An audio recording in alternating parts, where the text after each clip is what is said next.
She was 23 years old, at the peak of her career. On the morning of March 31st, 1995, Selena Quintanilla walked into a small motel room in Corpus Christi, Texas, believing she was about to resolve a problem quietly, privately, and peacefully. Less than an hour later, she would be running down a narrow hallway, bleeding, calling out a name the world would soon memorize for the wrong reason. Selena was not on stage. She was not surrounded by screaming fans or flashing cameras. She was alone, face to face with someone she trusted, someone who had been inside her inner circle, inside her family's business, inside her life. Why did Selena agree to that meeting? What really happened behind the closed door of room 158? And how did a conversation about missing documents and money turn into one of the most devastating moments in Latin music history? In the final minutes of her life, Selena was still trying to walk away, still trying to do the right thing, still believing the situation could be fixed. This is not the story of Selena's rise to fame. This is the story of her final hours, the choices, the betrayal, and the moments that ended a life the world believed was just beginning. The news spread faster than anyone could process it. Before doctors could officially pronounce Selena Quintanilla dead, whispers were already moving through hospital corridors, radio stations, and police scanners. Within minutes, local reporters interrupted programming. Within an hour, it was national news. By the end of the day, it had crossed borders, languages, and generations. A 23-year-old superstar, young, vibrant, newly married, and standing on the edge of global crossover success, and killed in a motel in her hometown. Outside Corpus Christi Memorial Hospital, crowds began to gather. Fans arrived in tears, some still wearing Selena concert shirts, others clutching cassette tapes and homemade posters. Many refused to believe it. Rumors spread that she had survived, that she was in surgery, that she would pull through, like she always did. But at 1:12 p.m., the hospital confirmed what no one was ready to hear. Selena Quintanilla Perez was dead. The shock was not just about the violence. It was about the contradiction. Selena represented joy, warmth, and unity. She was known for hugging fans, remembering names, signing autographs until security begged her to stop. She had built her career on accessibility, on the idea that fame did not require distance, and yet, she had died in isolation, not in a public attack, not in a random act of crime, but in a private space, with someone she knew. As the details emerged, the questions multiplied. Why was Selena at a motel that morning? Who was she meeting? Why had there been no security present? And how could someone so closely connected to her life be responsible? Radio stations across Texas and beyond went silent, then filled with Selena's music on repeat. DJs struggled to speak through tears. Callers flooded the lines, sharing memories of concerts, chance encounters, and childhood soundtracks shaped by her voice. In Mexico and across Latin America, television networks cut into regular programming. Newspapers rushed out special editions. Candlelight vigils formed spontaneously in plazas and parking lots, in front of record stores, outside radio stations, anywhere her music had ever played. The reaction was not just grief, it was disbelief, mixed with anger. Selena had been more than a singer.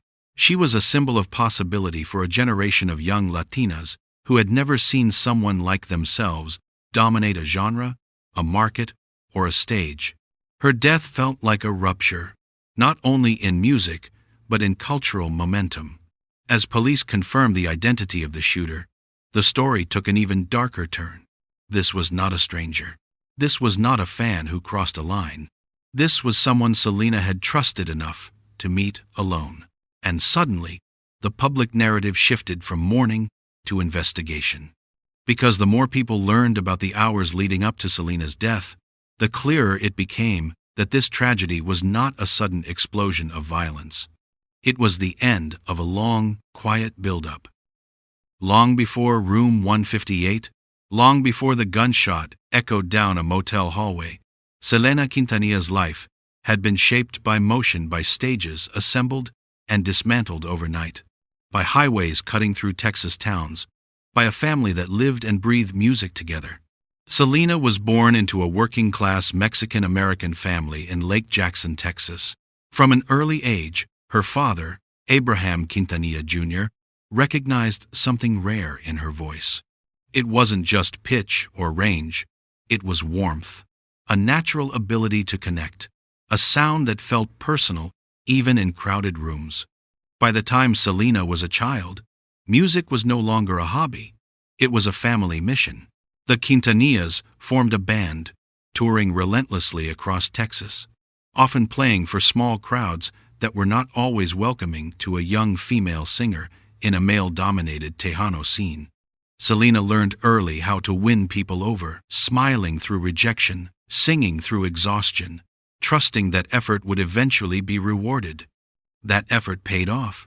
Throughout her teens, Selena's presence grew, her voice matured, her confidence sharpened, and slowly, the rooms got bigger, the crowds got louder. The name, Selena, began to mean something. By her early 20s, she was no longer just a regional act. She was a star. Her albums topped charts. Her fashion sense became iconic. Her concerts sold out arenas filled with fans who saw her as one of their own, someone who spoke their language, lived their culture, and carried their pride onto national stages. But fame came with structure, and structure came with control. The Quintanilla family ran Selena's career as a tightly managed operation. Family members handled logistics, finances, creative decisions, and public appearances. Trust was everything. Outsiders were kept at a distance. Loyalty was valued above all else. It was within that environment that Yolanda Saldivar entered Selena's life. Yolanda was not a musician. She was not an industry professional. She was a devoted fan, one who positioned herself as reliable, enthusiastic, and eager to help. Over time, she became president of Selena's fan club and later a manager for Selena's boutiques. At first, Yolanda seemed like an asset, organized, dedicated, passionate. She spoke Selena's name with reverence. She presented herself as someone who would protect Selena's interests as fiercely as the family did. And for a while, no one questioned it. Selena trusted her. The family trusted her. The system absorbed her. But beneath the surface, cracks were forming. As Selena's empire expanded, boutiques opening, merchandise moving, finances becoming more complex, questions began to arise. Missing paperwork, inconsistent financial records, complaints from employees, fans claiming they had paid for fan club memberships and received nothing in return. At first, these issues were treated as misunderstandings, then as mistakes, then, slowly, as something more troubling. Selena found herself in an impossible position. She was the star, but she was also a peacemaker. She disliked confrontation. She believed problems could be resolved through conversation. And she believed, perhaps too deeply, that loyalty should be met with patience. As pressure mounted, Selena was caught between professional responsibility and personal trust. Yolanda was not just an employee anymore. She was someone who had been allowed close, someone who knew schedules, routines, vulnerabilities. By March of 1995, the situation surrounding Yolanda Saldivar had reached a breaking point. What had once been dismissed as clerical errors was now impossible to explain away. Employees from Selena's boutiques complained of unpaid wages. Fans reported missing merchandise and unanswered correspondence. Financial records did not align. Receipts were incomplete or absent altogether. Behind the scenes, the Quintanilla family began an internal investigation. The results were disturbing. Money was missing. Documents were unaccounted for. And Yolanda, when confronted, provided explanations that changed from one conversation to the next. Selena was devastated. This was not just about business. This was about trust. Selena had allowed Yolanda into her world, not as a distant employee, but as someone who had been given responsibility, access, and emotional proximity. Discovering that this trust may have been abused cut deeply. Those close to Selena later described her as conflicted during this period. She was angry, yes, but also sad, hurt, reluctant to believe that someone who claimed such devotion to her could cause real harm. Still, the facts could not be ignored. Yolanda was officially removed from her positions. The decision was communicated clearly. She was told to return all financial documents, business records, and property belonging to Selena's company. But Yolanda resisted. She delayed. She avoided direct answers. She claimed the documents were lost, then said they were stolen, then said she would turn them in later. The family began to grow uneasy not just about the missing paperwork, but about Yolanda's behavior.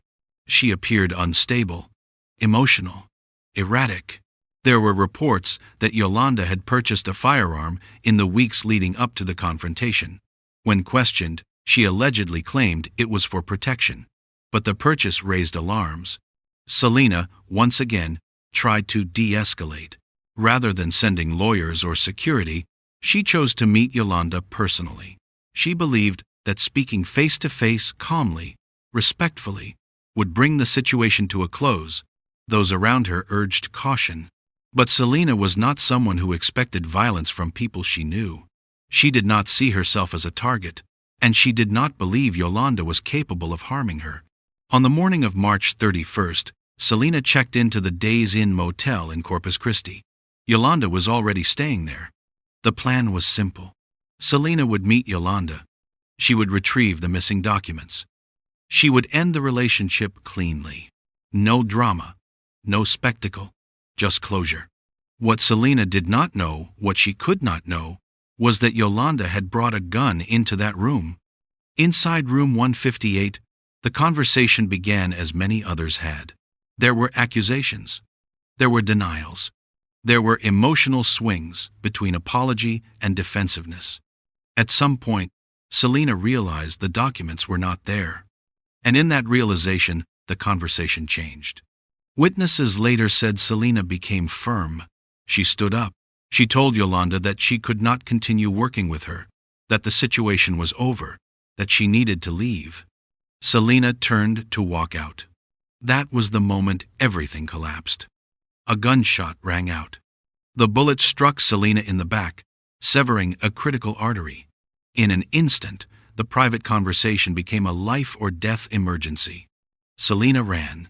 She burst out of room 158 into the motel hallway, bleeding heavily, clutching her back, her strength already fading. She made it to the lobby, where she collapsed near the front desk. As staff rushed to help her, despite the chaos, Selena remained conscious. According to those present, she was able to answer questions. She gave the name of the shooter. She pointed back toward the room. She was focused, urgent, not for herself, but to make sure the truth was known. Paramedics arrived and moved quickly.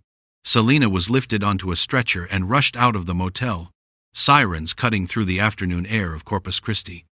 Inside the ambulance, medics fought to stabilize her as blood pressure dropped and shock set in. At Corpus Christi Memorial Hospital, a trauma team was waiting. Doctors immediately recognized the severity of the injury. The bullet had severed the subclavian artery, one of the body's major blood vessels. Selena had already lost a massive amount of blood by the time she reached the operating room. Surgery began at once. For nearly an hour, doctors worked to repair the damage, transfusing blood, attempting to control the bleeding, doing everything modern medicine could offer. Outside the operating room, family members waited, clinging to hope, replaying the morning in their minds, wondering how a routine meeting had turned into a nightmare. At 1:12 p.m., the fight ended. The surgeon stepped out and delivered the words no one was prepared to hear. Selena Quintanilla Perez was dead. She was 23 years old. At the motel, the situation escalated in a different way. Yolanda Saldivar had retreated to her pickup truck in the parking lot, guns still in her possession. Police surrounded the vehicle, weapons drawn. What followed was a tense standoff that would last nearly 10 hours. During that time, Yolanda alternated between sobbing, making incoherent statements and threatening to harm herself. Negotiators tried to talk her down. Media helicopters circled overhead. The parking lot became a live broadcast watched by millions. As daylight faded into night, the reality set in. Selena was gone, and the person responsible was still alive. Late that evening, Yolanda surrendered. She was taken into custody without further violence. By then, the world had already changed. What had begun as a private confrontation between two people had ended in death, arrest, and a cultural wound that would never fully heal. And yet, even with the shooter in custody, the questions did not stop. Why had this been allowed to escalate? Could it have been prevented? And how did someone who claimed to love Selena become the person who ended her life? The final hours had passed. But the aftermath, the investigations, the trial, the anger, the grief, was only beginning. In the days following Selena's death, grief quickly hardened into rage. Fans demanded answers. The media dissected every detail, and law enforcement began the task of turning a tragedy into a criminal case that could withstand the weight of global attention. The evidence was overwhelming. Selena's final words, spoken on the floor of the motel lobby, had identified her shooter. Witnesses placed Yolanda Saldivar at the scene. The firearm recovered matched the bullet. There was no question about who pulled the trigger. The question that remained was why. Prosecutors argued that the shooting was intentional, an act driven by anger, desperation, and the collapse of a relationship built on control and dependency. They painted a picture of a woman who had lost her position, her influence, and her identity, and who responded with violence when confronted with final rejection. The defense claimed the shooting was accidental. They argued that Yolanda never intended to kill Selena, that the gun discharged during an emotional confrontation, that panic, not premeditation, defined the moment. But the physical evidence told a different story. The bullet entered Selena's back as she was walking away. There were no signs of a struggle over the weapon. The trajectory suggested distance, not chaos. As the trial began, the courtroom became a second stage, one filled with tension, cameras, and a public desperate for closure. Selena's family sat quietly, absorbing testimony that forced them to relive the worst day of their lives in slow motion. Fans gathered outside, holding photos, wearing white, singing her songs in unison. Inside, witnesses described Selena's final minutes. The hallway, the blood, the way she had named her attacker without hesitation. After less than 3 hours of deliberation, the jury reached a verdict. Guilty of first-degree murder. Yolanda Saldivar was sentenced to life in prison, with the possibility of parole after 30 years. For many, the verdict brought relief. For others, it did not bring peace, because even with a conviction, the sense of loss remained unresolved. Selena's death was not an unsolved mystery, but it was an unanswered one. A story without meaning, strong enough to justify its ending. Over the years, controversy followed the case. Yolanda would give interviews from prison, claiming remorse, then denying responsibility. Each appearance reopened wounds. Each parole discussion reignited public outrage. The family remained firm. The fans remained protective. And the world remained unwilling to forget. Selena's death was not just a criminal case. It was a collective trauma. And it forced a painful reckoning with the cost of trust, the danger of blurred boundaries, and the illusion that kindness alone can protect against harm. When Selena Quintanilla was laid to rest, more than 60,000 people lined the streets of Corpus Christi. Cars were abandoned miles away. Fans wept openly. Some sang. Others stood in silence, unable to reconcile the image of the smiling young woman they had grown up with and the reality that she was gone. Her voice, however, did not disappear. In the weeks after her death, Selena's music surged across charts in ways few artists ever experience. Songs recorded before her passing took on new meaning. Lyrics once heard as joyful now felt prophetic. Every note carried absence. Selena had been on the brink of something historic. Her English language crossover album was nearly complete. The world she was about to enter would never know the version of Selena that might have existed there, older, wiser, evolving. What remained was potential, frozen in time. But her legacy did not end in unfinished projects. Selena became something rarer than a star. She became a symbol. For millions of fans, she represented cultural pride without apology. She proved that identity was not a limitation, but a strength. She showed that success did not require abandoning kindness, humility, or connection. And in death, she became a reminder of how fragile those ideals can be when trust is misplaced. Looking back through the lens of her final hours, a painful truth emerges. Selena did not die because she was reckless. She did not die because she sought danger. She died because she believed people could be reasoned with. Because she chose conversation over confrontation. Because she trusted that decency would be returned in kind. There is no lesson that can justify that loss. No moral that can make sense of it. But there is a responsibility to remember her fully, not just as a victim, but as a human being, whose life was defined by generosity, not by the violence that ended it. The final hours of Selena Quintanilla were brief, chaotic, and brutal. Her impact was none of those things. It was expansive, enduring, and still alive in every song played, every fan who remembers where they were when they heard the news, and every young artist who saw in Selena a future that felt possible. In the end, the world did not just lose a singer that day. It lost a voice that was still learning how far it could reach. And perhaps that is why, decades later, her story still hurts. Because it reminds us that some lights do not fade. They are taken,